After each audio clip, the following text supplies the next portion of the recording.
What's going on, guys? Welcome to the Movement Mindset powered by Station Athletics. I'm Chris Hardenberg here with Dave Whitson. Today's topic is we're going to be talking about stress. Yes. Right. So we're going to be talking about stress on the body. What does it do? What you strategies to help you chill out. And this was a suggestion from our general manager in Ledgewood, Dylan.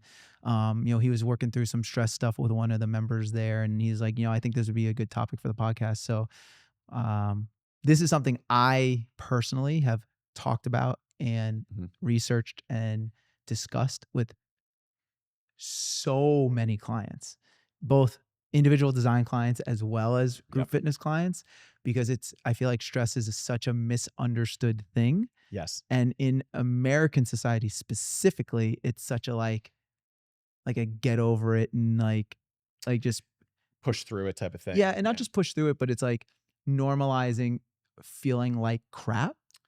Yeah. Like proud that you're beat up. Yes. Yeah. When it's like, you actually don't have to do that.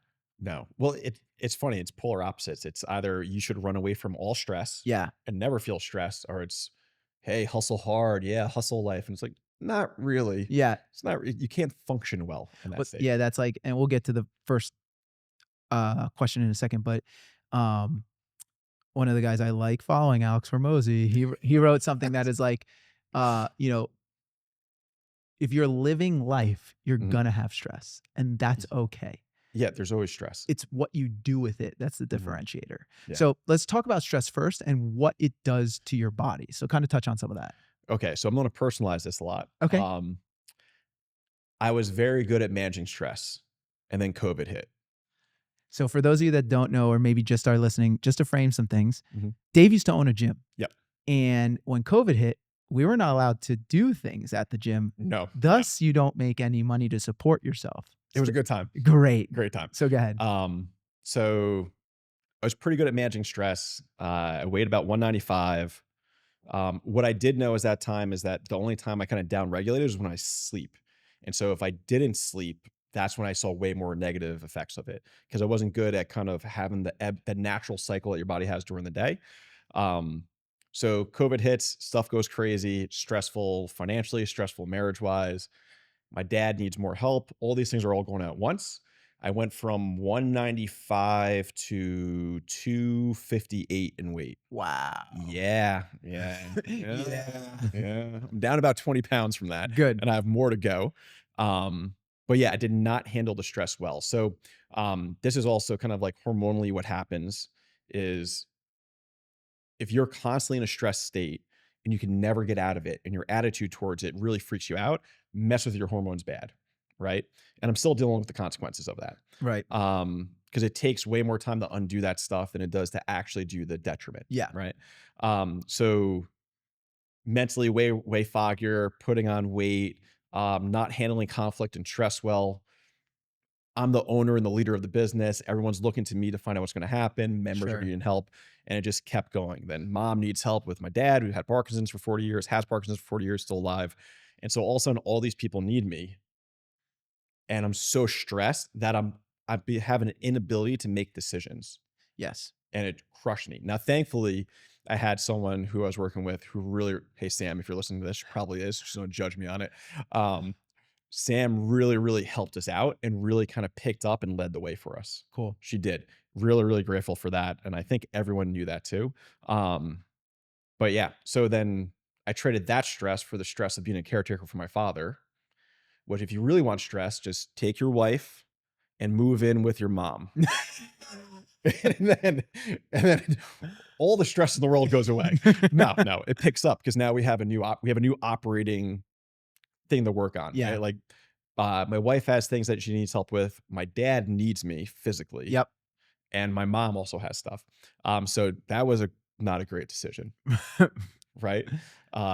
So what that ended up doing to me is like mentally, whether it's imposter syndrome, not sure if I can make decisions, just kind of second guess myself, and then putting on weight and just not being able to show up in different places in my life. Right. Right. It catches up. So that's what happened to me. And it's stress related. Yeah. And most of that was my attitude became almost like I'm a victim of all these circumstances. And I was trying to control things that I couldn't control instead of just owning my role in things. Yeah. Right. So So you kind of started to see some of the effects where it's like foggy brain, inability to make decisions. It's funny. I heard somewhere you want to make smart people stupid, you just pour tons of stress on them. yeah, I also got emotional.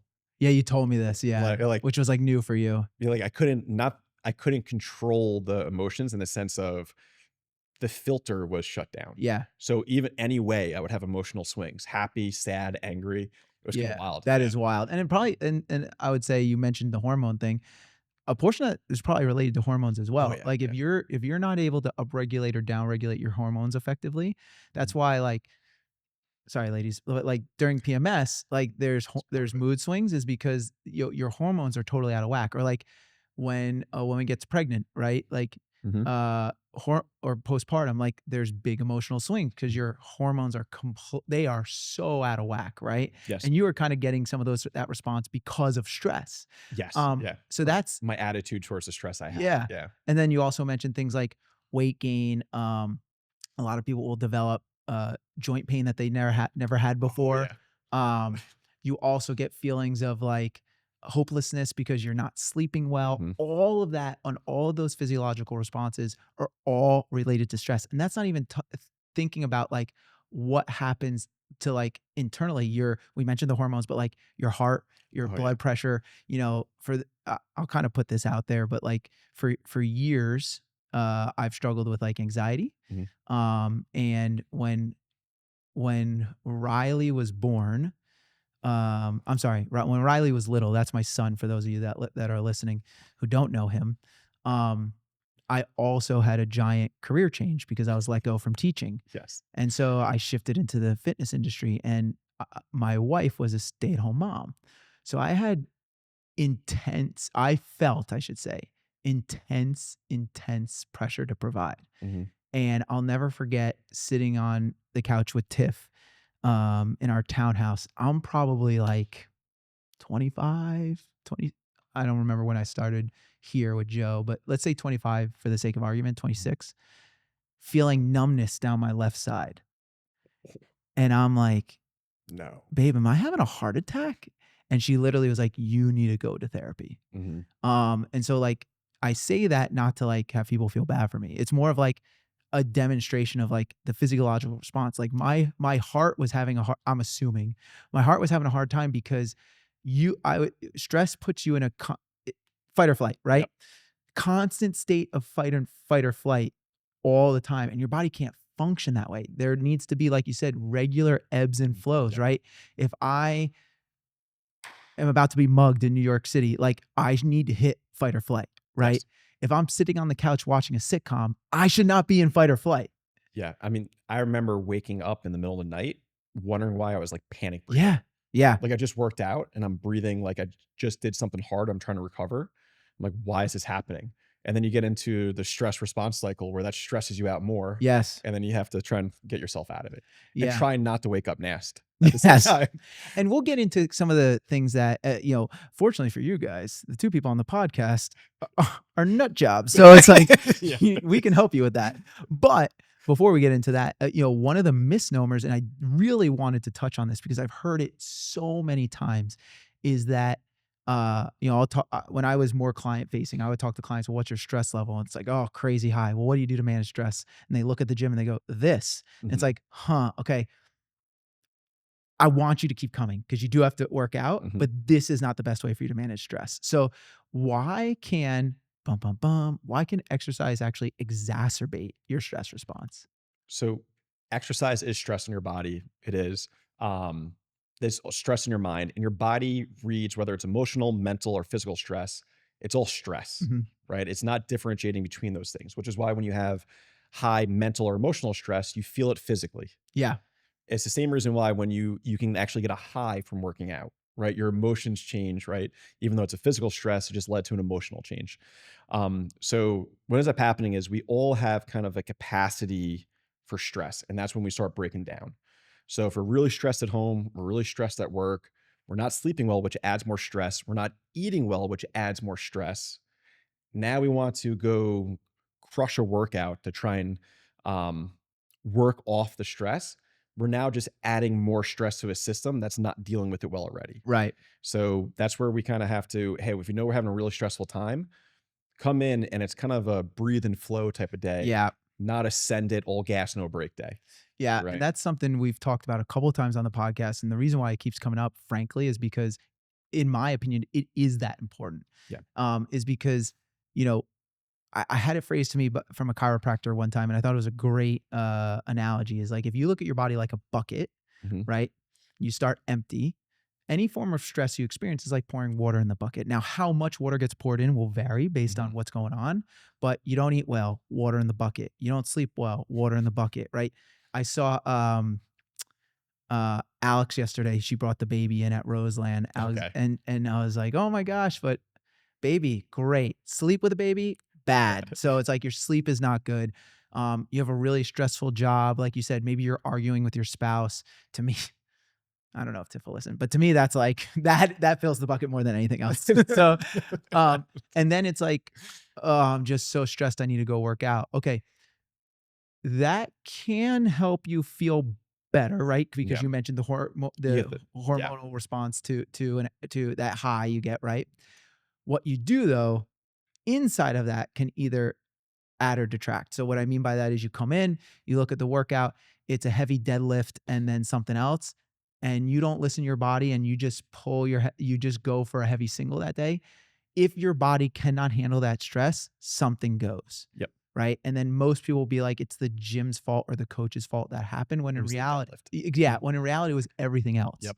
And so it's like, we as a society need to find other ways to downregulate, to Mhm. go into what's called a parasympathetic state, bring everything down so that you can manage the stress. And then while exercising, and like you said, being able to self regulate and be like, hey, I feel bad today. Mhm. I'm super tired, or I didn't sleep well, or whatever, all those stuff we mentioned, and be able to say, like, to your coach, how should I approach this today Mhm. so I can still get the workout with the class, but not do this? And if I was the coach, I'd be like, great, you're still going to lift a single today, but it's not going to be a heavy single. No. You should deadlift until you're like, you know what, that felt pretty good. Anything over this weight, like I'm going to have to push to like really push to pull it off the floor. Like you're done right there. And then in the workout, it's like, let's hover at 80%. Yep. And then you can come away like in 5 minutes, you're recovered. That's a great marker for me. Like if I take a 5 minute break after the workout, my breathing and everything has recovered, I feel so much better. Mhm. But most people are not doing that. I think this might come down to the whole we talked a little bit like hustle hard type thing. Yeah. And it's also almost like, oh, I'm just gonna beat it out of me. I just need to like, expend this energy because I have all this stress. And it's not really what happens, Yeah. unfortunately. And especially anyone that has a sports background, they generally have a hard time with this. Because if you're playing sports and you're competing on the weekend, usually you push through stuff that you wouldn't if you're just training to be fit for life. I'm a prime example of that. Like when I was competing in CrossFit, and it's so funny because looking back as a more knowledgeable coach and frankly a more mature human being than I was before, Yeah. it's like my biggest detriment in the sport was strength.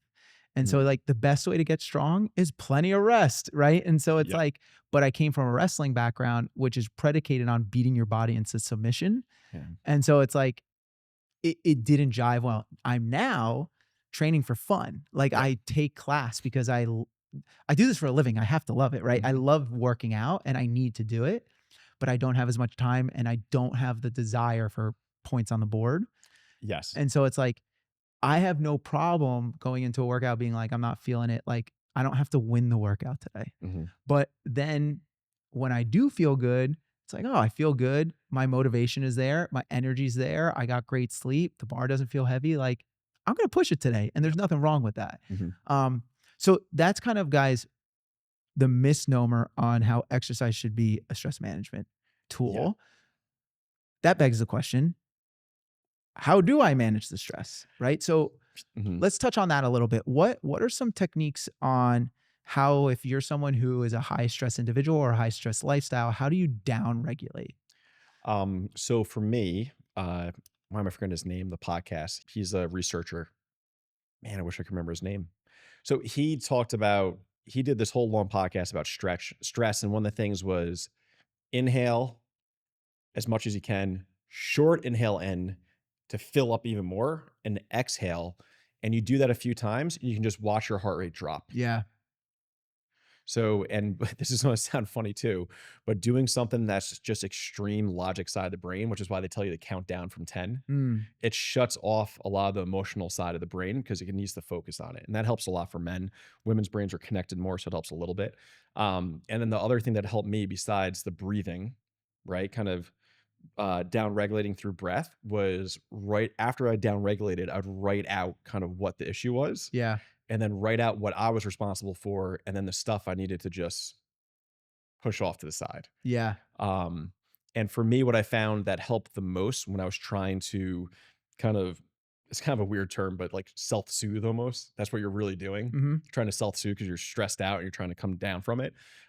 Music. Yeah. Music helps. So I was a music major for 1 year, learned that I was not going to be a good musician, but music's always been a part of my life. So by putting on music that brings back either fond memories Yeah. or good moments, it kind of took me out of that. So that was one of the, probably my biggest takeaway from lockdown was how important music was for me. Mm.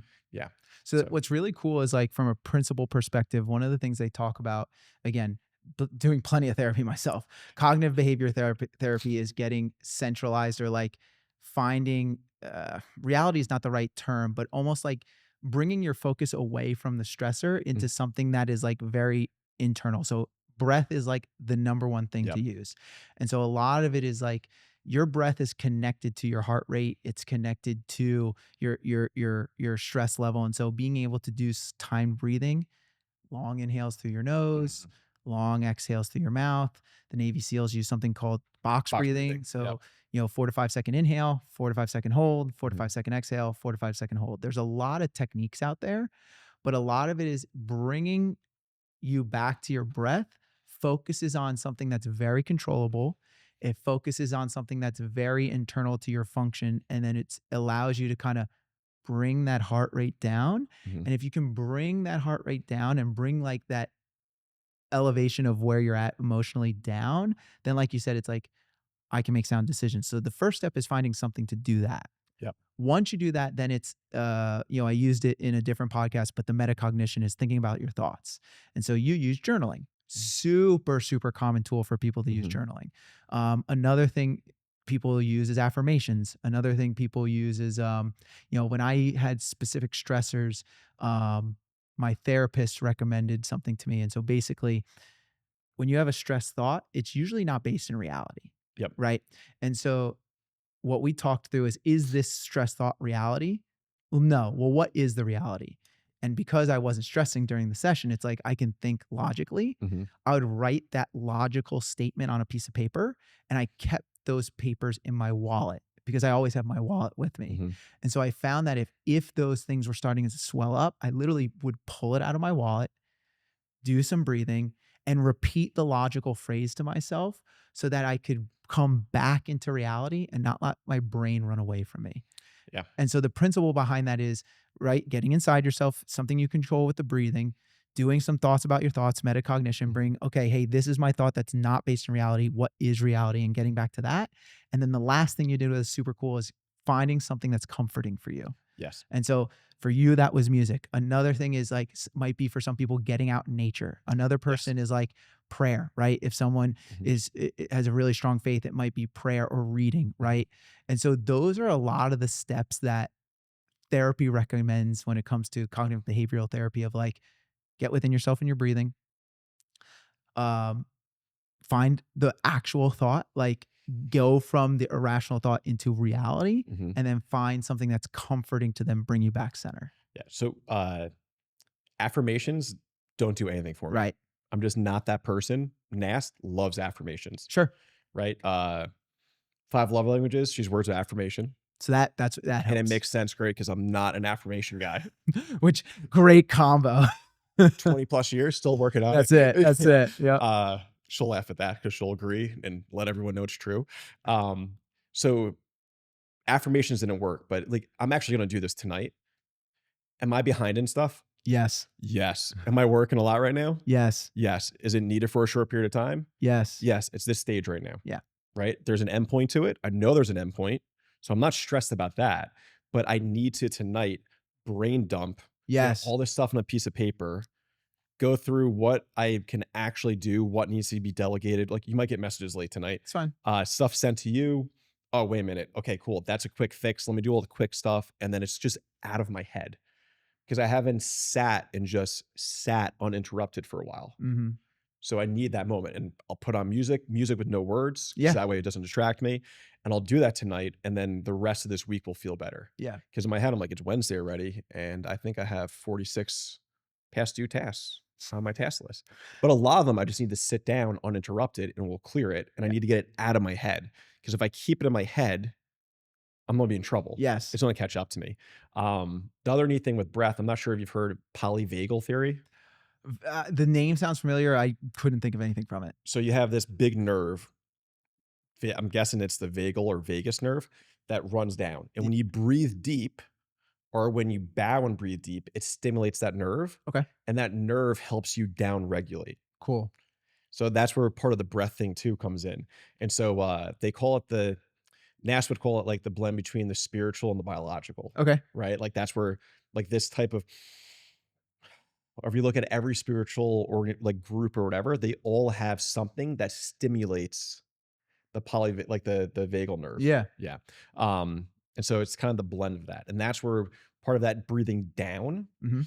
not just breathing up into your chest. That's why like chest breathing almost makes you more anxious. But if you Yes. breathe down, it helps stimulate that nerve, which helps kind of slow everything down for you and Yeah. switch gears. Yeah, chest breathing is like your fight or flight. Like anyone who's ever had a panic attack knows all your breathing is in here. Oh yeah. And the more you can get into your belly and utilize your diaphragm, it is that down regulation. So listen, we talked about what stress does to the body. We Mhm. talked about how exercise doesn't actually necessarily help unless you kind of do it the right way and new strategies to manage stress. The last thing, and this might seem silly and actually might get some people like upset or feathers ruffled a little bit, but the other thing is to stress less.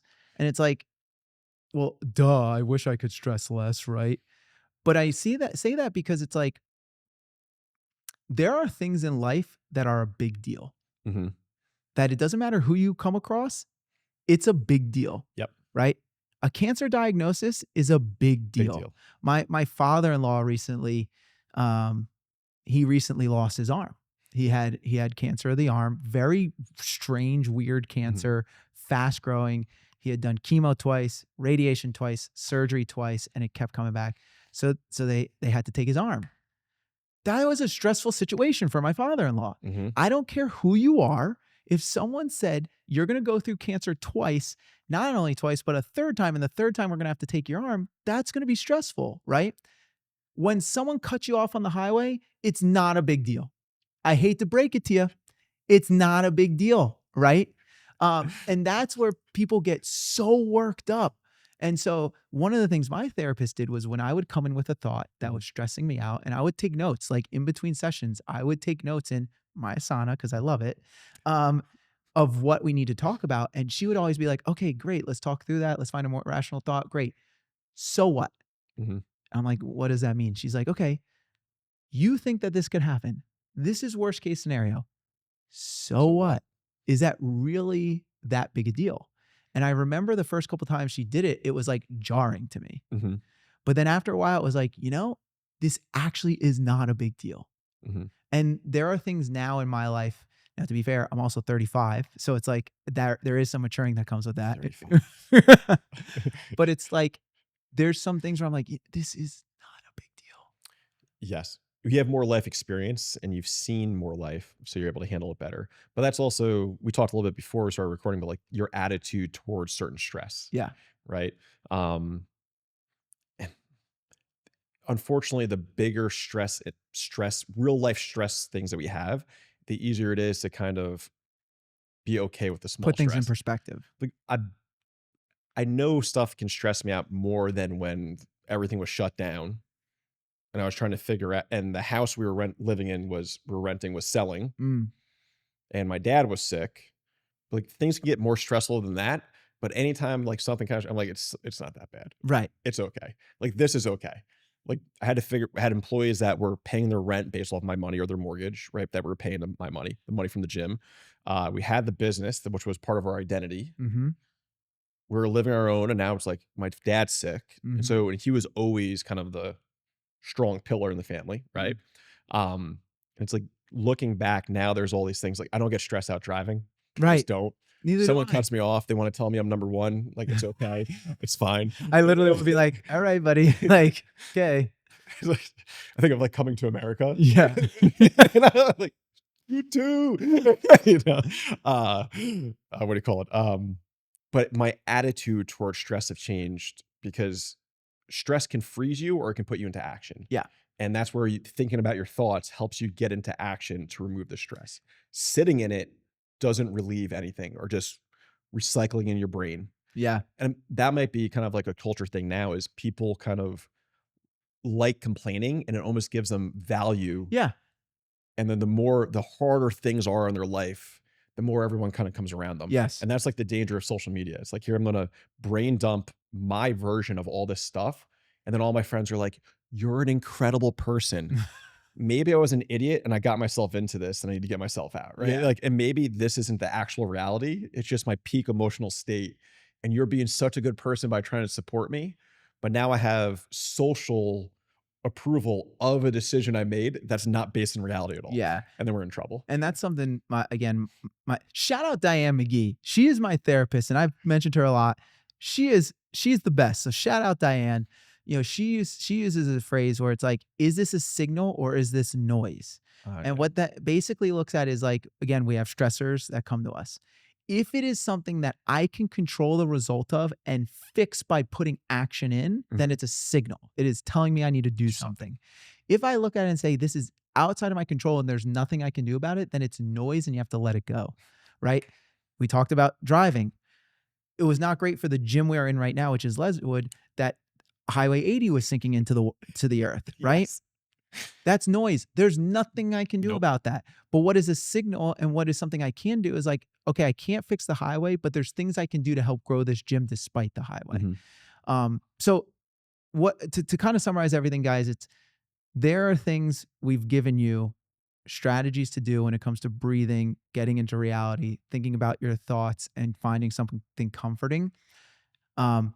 Use those things to manage stress instead of just exercise. And then I encourage you guys that do those things. And here's the kicker, for a very long time, because it's not going to change quickly. No. Do it over and over and over again. And then you'll be shocked at how you're able to quickly downregulate from stress. And then how you're able to put things in perspective that this thing is really not that big a deal. And if you're able to do those things, you're not only going to get more out of what you do in the gym, you're going to get more out of life too. Yep. So hopefully, guys, that was impactful. As always, like and subscribe to us on YouTube and Instagram. Give us a 5-star rating on the podcast platform you listen on. See you at the gym.